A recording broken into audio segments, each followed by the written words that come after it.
had a dream. I had a dream to sail around Cape Horn through the Pacific Ocean.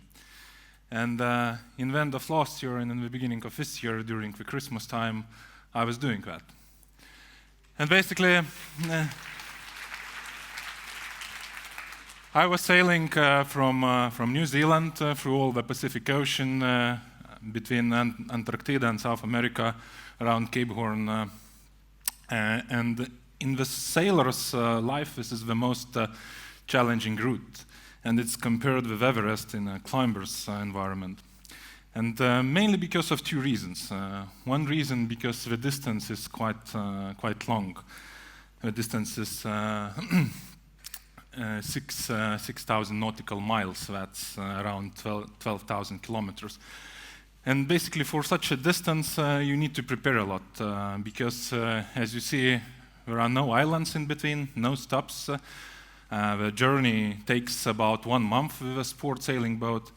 By the way, there is one island near New Zealand where some crazy Latvians went and brought Latvian oak and said this is the most remote point in the world, and they put a sign that Latvia is 1,000 kilometers away from that. but there only one island, and then for that you'll need a lot of preparation, starting from crew, food, prepare a boat, technical condition. And if something will happen you in the middle of that route, so you will be waiting for help perhaps 1 week, maybe 2, because in those modern lives no one is there, boats are not going there, all the boats are going cargo boats through the Panama on the top, so you're basically on your own. And the second reason is that this part, which is called Cape Horn, the most challenging part in sailor's life, between Antarctica and South America, where 2 continents are joining, and 2 oceans, Pacific and Atlantic, and through this narrow passage all the water and wind tries to go out. So that's why you have more than 15 meters waves there. That's why you have wind for 180 knots. That means you need to stand that way to the wind, because otherwise it may blow out you. And at that moment we were in a sea, and on 25th sailing day we came into the storm, and the storm was big. We had 14 meters waves, and we had almost 50 knots of wind. What does it mean? 14 meters wave is like 4-story building, and 50 knots of wind is already blowing out the top part of water from the wave out. And we were sailing in that tough conditions, and as you see, the boat is always sailing on the angle, and we have 2 steering wheels. So steering wheels works synchronized. You are turning one and another turns and vice versa.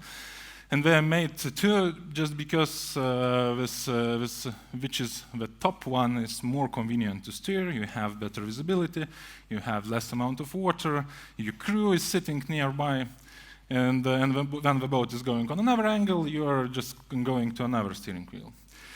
But the day before, the top steering wheel broke down and was not functioning.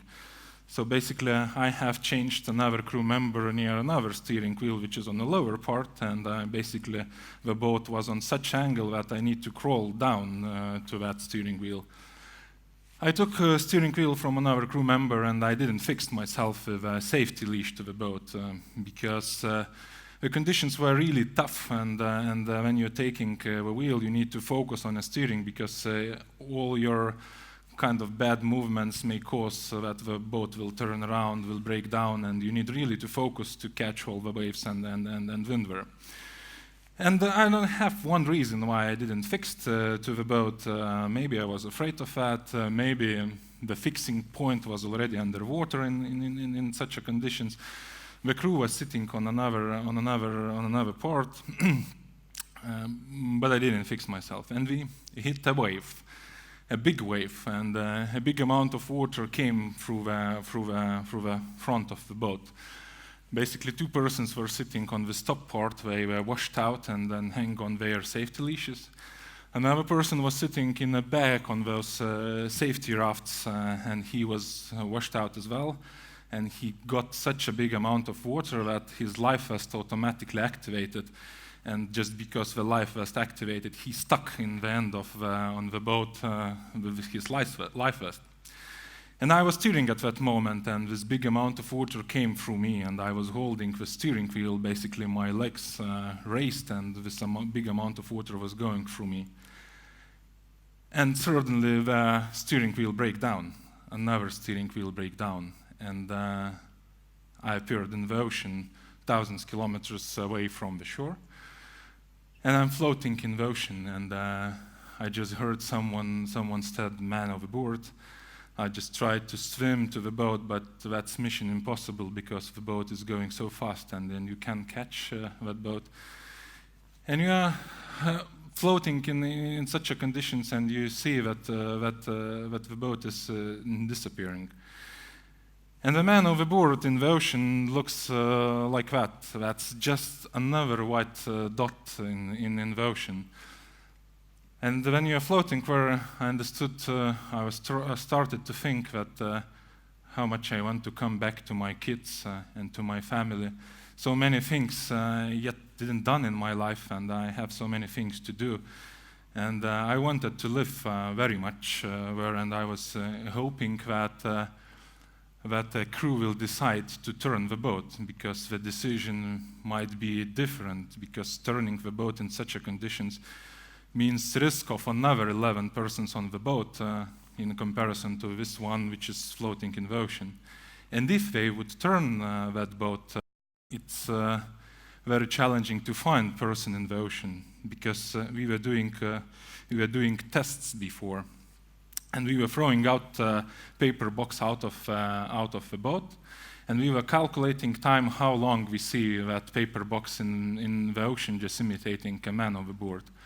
That's 47 seconds. The crew was seeing me 47 seconds, and after that I disappeared between various waves. I was lucky enough because it was 15 minutes or 3:45, and at 4 o'clock the crews are changing. And lots of people were ready to work on a boat. They were dressed, not sleeping. Most of the people went out on the deck, started to lower the sails and started turning the boat. Even both steering wheels were broken down. One person was steering on those remaining ports of the steering wheel. I was lucky that another person was sitting near the boat computer, and as he heard man overboard signal, he hit the button there, which is marking the coordinates. And the captain mobilized the team and decided not to go to this point which was marked on a computer. He has evaluated that wind pushed the boat out during such a conditions. Waves pushed me back from that point. And they have managed to come back in the exact location where I was floating. Even at first try, they hit me with the boat, and I was pushing away from the boat. And during that moment, I felt down into the water. I was thinking, okay, what should I do right now? And the only thing I could do was to survive, to be alive as long as possible, to be warm as long as possible, because water temperature in such a conditions is 6.8 degrees. And usually people in the ocean, they are not sinking, they are freezing, and expected lifetime in such a conditions is 1 hour, maybe maximum 2. And when I noticed that my life vest didn't activate it when I fell into the ocean, so when I took out my gloves, and I started to activate that manually. I succeeded to do that, the life vest activated. And then I understood that my hands are freezing, because 6.8 is almost the same as putting your hand into the ice hole during the winter time. So I put my hands that way between life vest and neck, and was warming in a way, because otherwise it's in the water and freezing. Also, I have noticed that a whistle is hanging on my neck. I put that whistle into my throat, and I was whistling all the time. No one heard me, of course, and it's impossible to hear, but that's just one more action you can do to survive in that conditions. And when the boat around, we made another circle and then threw out the rope from the boat. I was so happy that I was still alive. I was able to swim. And I swam some kind of 10 meters and took that rope, tied it around myself. And in such a conditions, boat doesn't stop in the ocean, because even without the sails, all the constructions on the boat are blown by the wind and the boat is going. So when the boat started to drag me after the boat, and I was kind of underwater and back again on the surface. 4 persons were trying to pull me back. I was all wet in those conditions, and then they succeeded to take me out. Basically, the back of the boat is jumping from half a meter from the water to 2 meters in such a conditions. But finally, I got on the boat. I went inside the deck. Boat doctor looked at me, looked that I'm warm, I'm conscious, said everything is fine. I even was biting myself to understand that it's not a dream. And when my heart was beating so much, I was not able to go to sleep, and the doctor gave me some medicines, and after that I was sleeping for 20 hours. When I woke up, I was not stepping onto the deck for 3 days. I was afraid of that, and then I thought, is it really so that all my life trainings, experience, certificates, passion will disappear right now because I was a passionate sailor all the time? And finally, in lighter conditions, I took the steering wheel, everything was fine. Now I'm sailing with my family again. But what's about the challenges? You know, I knew before going to that trip, I was planning that for 4 years, and I knew going for that trip that it will be cold, it will be wet, maybe we'll have lack of food, maybe we'll have lack of sleep. And even my work is to travel a lot. I didn't calculate it on one thing. The biggest challenge in that trip was the miss of my family. That's my wife and 2 kids. I was crying in my bed and then kind of hiding from others, because I thought this is not the proper way to act there. And I was crying all the time. I was writing emails to my wife, even we didn't have any connection there, and then she didn't get those emails. But when we sat during the Christmas in the boat, we discussed our personal challenges. Others were crying as well, so I was not alone on that. Because you never know how you will return back from such a trip. And what has changed? What has changed after that? Maybe in one sentence I can say that one thing changed. My perception and value of time changed a lot. And you know, I can openly say, before I was going out with my kids maximum once or 2 per year. And now I'm going outside to play with them each week. I live a bit healthier. I started to exercise a bit more. We are planning our time, weekends, we have family calendar. We are trying to use all the minutes we have for kind of good purposes in order not to waste that time, because we have so many things still to do in our life. And thank you for Captain Linus and the team. Just because of them, my kids have a father, my wife have a husband, and my parents have a son. So thank you them, and that was my dream. Romas Čereška. Romas.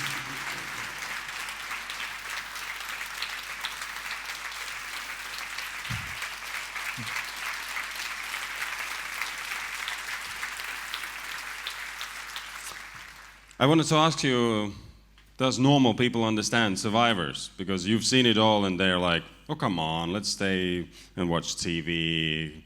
I know you almost died, but come on, we didn't. And I've heard this from people climbing Everest and going through things like you, and then you come back to the office or to your work, and then there are coming people with such a big problems, like they don't have an invoice signed or something, and you think, really? What are you doing for your work, and how do you deal with that dissonance in experiences? You know, I work in a bank, and for my living.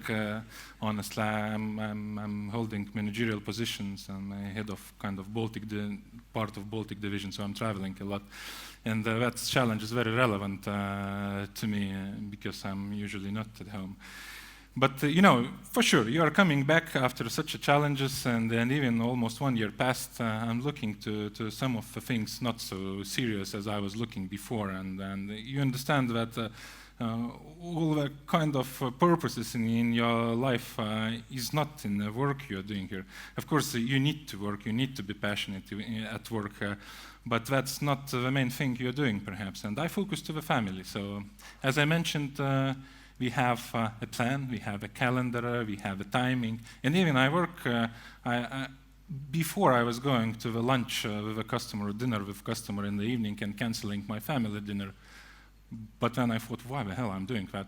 Now I'm doing vice versa. I'm canceling customer dinner and going with my family. How does it work for customers? How does it work with customers? Are you saying, you know what? I'm sorry, you're off because I have my family to dinner with?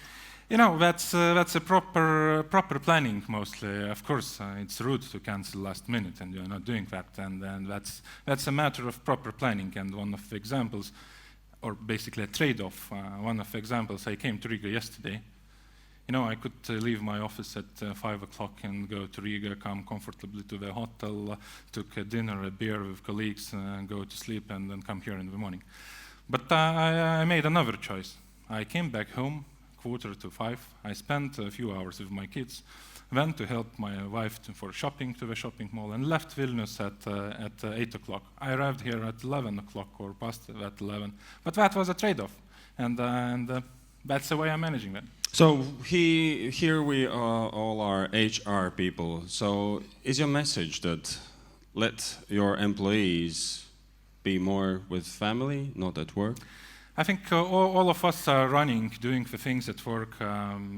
Some of us are reaching for career, and others are expecting some deliveries from another employees, and that's absolutely right. But my message is to stop at once and to look into your life and to look at your priorities and to make a proper timing, not to run over the time. You need to find the spots to stop, to think, and to shuffle your priorities a bit. Thank you. Thank you.